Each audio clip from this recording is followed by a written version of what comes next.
Dear friends, good morning all of you. నా channel subscribe చేయండి, like చేయండి, share చేయండి. ఒక ఊళ్ళో భార్య భర్తలు ఉన్నారు. వాళ్ళకి ఒక కొడుకు ఉంటాడు. వాడు చిన్నతనం నుంచి కూడా అల్లరచిల్లరగా తిరుగుతూ చదువు పట్ల అశ్రద్ధ వహిస్తుంటాడు. వాడికి 10 సంవత్సరాల వయసు వచ్చినప్పటికీ తండ్రి ఒకసారి ఈ కుర్రవాడిని ఒక చెరువు దగ్గరికి తీసుకెళ్తాడు. ఇవి ఏంటి అని అడుగుతాడు. నీరు. దాంట్లో ఏం తిరుగుతాయి? చేపలు ఉంటాయి, కప్పలు ఉంటాయి, నత్తలు ఉంటాయి, ఇలాంటి చాలా రకరకాలు పెరుగుతుంటాయి అని చెప్పి అంటాడు.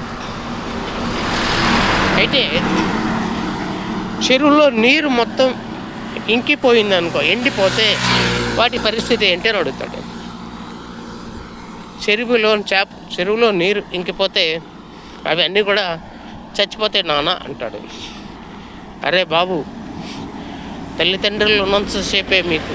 తల్లిదండ్రులు చెరువు లాంటి వారు, చెరువులో ఉన్నటువంటి నీరు లాంటి వారు. వాళ్ళు పోతే మీకు ఆ చేపలు అవి ఎలాగోతే కొట్టుమిట్టలాడుతుంటాయో అదేవిధంగా తల్లిదండ్రులు నీరు లాంటి వారు. ఆ నీరు ఉన్నంతకాలం మీరు ఉపయోగించుకోవాలి. ఆ నీరు పోయిన నాడు మీ యొక్క బ్రతుకులు వేస్ట్ వృధా అని చెప్పి అంటాడు. దానినే నేను ఇప్పుడు పద్య రూపంలో చెప్తాను.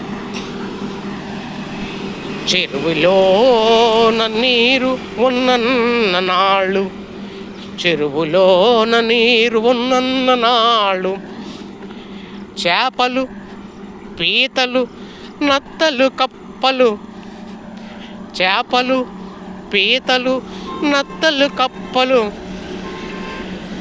ఎంతో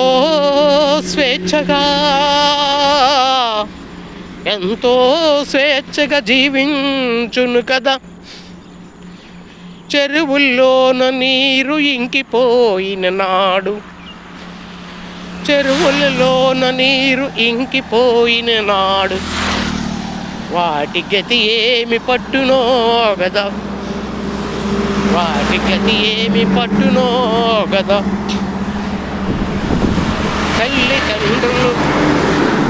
తల్లిదండ్రులు చదివించినన్నాళ్ళు చదువుకున్నచో, చెరువులోన నీరు ఉన్నంత కాలము చేపలు, నత్తలు, కప్పలు ఇటులు జీవించును, అటులు ఉండును మీ జీవితములు. చెరువులోన నీరు ఇంకిన నాడు, చేపలు, నత్తలు, కప్పలు, పీతలు బ్రతుకులేమోను, అటులనే అవును కదా మీ జీవితములు. గుర్తుపెట్టుకొని చదువుకోండి బాబు అని తండ్రి తన సహజ శైలిలో కుమారుడికి వివరిస్తాడు.